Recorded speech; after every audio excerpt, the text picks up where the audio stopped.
മാധ്യമം podcast. Editorial 2026 ഫെബ്രുവരി 26 വ്യാഴം. Russia Ukraine യുദ്ധം 4 വർഷം പിന്നിടുന്ന വേളയിൽ ഏറ്റുമുട്ടലുകളുടെ ഒടുവിലുണ്ടാവുന്ന നിർബന്ധിത അവസ്ഥകൾ മാത്രമേ ഇനി യുദ്ധത്തിൻ്റെ പരിണാമം നിർണ്ണയിക്കൂ എന്നതാണ് ലോകം അനുഭവിക്കുന്ന പ്രതിസന്ധി എന്ന് പറയുകയാണ് ഇന്നത്തെ എഡിറ്റോറിയൽ.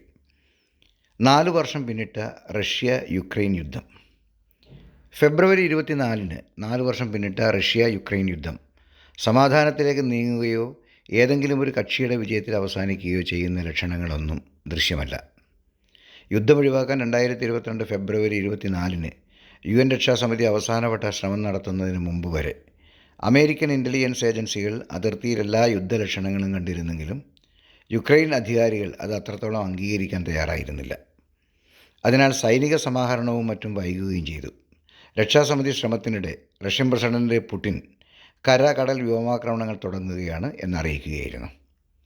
യുക്രൈൻ സൈനിക ശക്തി കുറക്കണമെന്നും യുക്രൈനിലെ റഷ്യൻ വംശജർക്ക് നേരെ നടക്കുന്ന വംശഹത്യ ഇല്ലാതാക്കണമെന്നുമായിരുന്നു പുടിൻ്റെ പ്രധാന ആവശ്യങ്ങൾ. കൂടാതെ റഷ്യ പിടിച്ചെടുത്ത യുക്രൈൻ ഭൂഭാഗങ്ങൾ തിരിച്ചു നൽകണമെന്നും അമേരിക്കൻ നേതൃത്വത്തിലുള്ള നാറ്റോ സഖ്യത്തിൽ അയൽപക്കത്തുള്ള ഫിൻലൻഡിന് അംഗത്വം നൽകരുതെന്നും പുടിൻ ആവശ്യപ്പെട്ടു.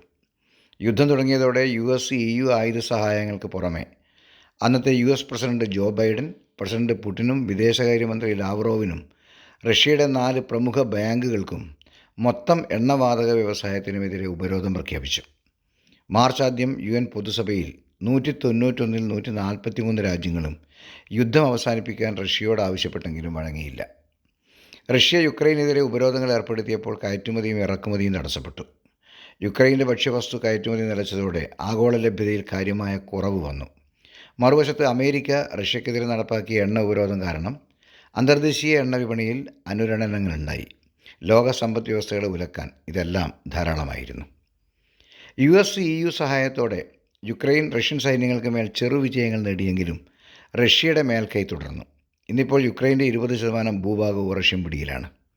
മരണം, പരിക്ക്, കാണാതാവൽ എന്നിവയായി റഷ്യൻ പക്ഷത്ത് 1.2 ദശലക്ഷം ആളുകളുടെ നഷ്ടമുണ്ടായി എന്നും 2025 ഡിസംബർ വരെ 3.25 ലക്ഷം സൈനികർ കൊല്ലപ്പെട്ടുവെന്നുമാണ് centre for strategic and international studies CSIS കണക്ക്. യുക്രൈൻ പക്ഷത്ത് 55,000 പേർ മരിച്ചുവെന്നാണ് പ്രസിഡന്റ് സെലൻസ്കി പറഞ്ഞതെങ്കിലും CSIS ഇത് 1.4 ലക്ഷമായാണ് കണക്കാക്കുന്നത്. ഈ ആൾനാശത്തിൽ റഷ്യയ്ക്ക് യുദ്ധത്തിൽ പിടിച്ചു നിൽക്കാനാവില്ല എന്നാണ് ഒരർത്ഥത്തിൽ യുക്രൈൻ ആശ്വസിക്കുന്നത്. എന്നാൽ യുക്രൈൻ്റെ 42 ദശലക്ഷം ജനസംഖ്യയിൽ 5 ദശലക്ഷം റഷ്യൻ അധിനിവേശത്തിൽ കഴിയുന്നു.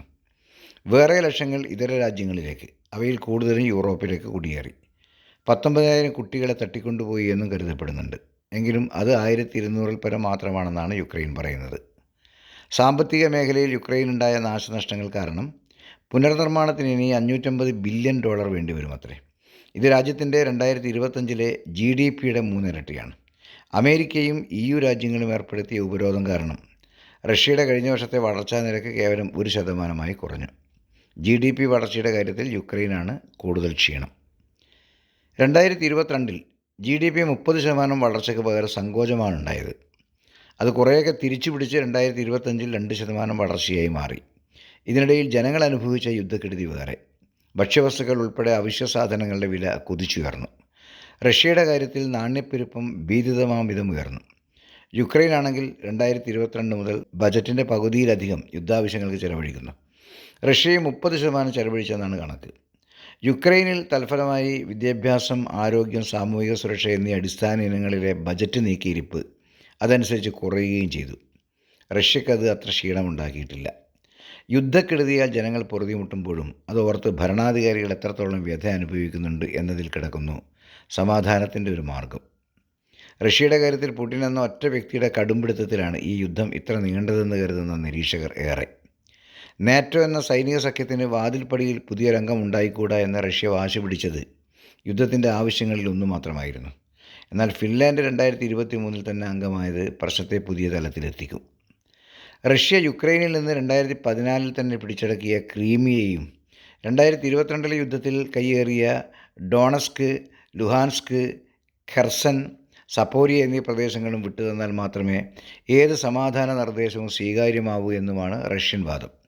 ക്രീമിയയിലെ ജനങ്ങൾ 2014 തന്നെ ഹിതപരിശോധനയിലൂടെ റഷ്യയുടെ ഭാഗമാവാനാണ് ആഗ്രഹിച്ചതെന്നും റഷ്യ വാദിക്കുന്നു. ആ ഹിതപരിശോധന സ്വതന്ത്രമായിരുന്നു എന്ന കാര്യത്തിൽ തർക്കമുണ്ട്. യുക്രൈന് അമേരിക്കയും EUവും പൂർണ്ണ പിന്തുണ നൽകുന്നുണ്ടെങ്കിലും ഇനി രൂക്ഷമായ പോരാട്ടങ്ങൾ കൊണ്ട് മാത്രമേ സൈനികമായി റഷ്യയെ കീഴ്പ്പെടുത്താൻ യുക്രൈന് കഴിയൂ. റഷ്യൻ പക്ഷത്തെ ആൾനാശം മാത്രമേ പുടിനെ ഇനി പുനരാലോചനയ്ക്ക് നിർബന്ധിക്കൂ. ജോ ബൈഡനും ഡൊണാൾഡ് ട്രംപും നടത്തിയ മധ്യസ്ഥ ചർച്ചകളെല്ലാം ഇത്തരം കടമ്പകളിൽ വഴിമുട്ടി നിൽക്കുകയാണ്. ഏറ്റുമുട്ടലുകളുടെ ഒടുവിലുണ്ടാവുന്ന നിർബന്ധിത അവസ്ഥകൾ മാത്രമേ ഇനി യുദ്ധത്തിൻ്റെ പരിണാമം നിർണ്ണയിക്കൂ എന്നതാണ് ലോകമനുഭവിക്കുന്ന പ്രതിസന്ധി.